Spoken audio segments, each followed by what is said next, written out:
बिलाथि जिउ सरकार मोनसेया बोसोरबाजोंनो जोबखायो थैनोसैयाव बयबो बाब्राबखायो बिलाथि जिउआबो दान्दिसेल' थायो नै BPM इनाय खामायनो लब दाजासै इनाय खामायनाय सम्पथियाव सावथादेरो नखराव गोजोन गैयै असान्ति नुजायो इनाय सिबु मोदोमफ्रु बिसनाखौ बायनो हागोन नाथाय नों माब्लाबाबो उन्दुनाय निनखौ बायनो हाया इनाय दोनथुमनो दानाजा मोनगोन नों सानसे साजा माखौबा मोननो लब जा नाथाय नों लुफिया दाजा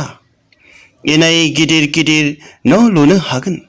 गारि मटर धोन दौलत आरजिनो हागोन मागुर सिंगि खुसिया बारलि मोनजागोन नाथाय अब्लाबो गोजोन गैया जिउआ मानोना दाय मावोब्ला ओंखारनो हाया उदाङै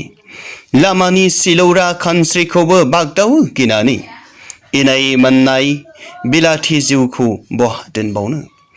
सानगोमा नांबाय लान्था साराबो सोलाय जोबथारबाय देग्लाय जेननानै बहा गन्थं खिन्थाबावनो अपोजिसनावबो बोरै गसंना थाबावनो मा जाबावगोन दालाय असदानो बिदिबो जायो नालै फाग्लानो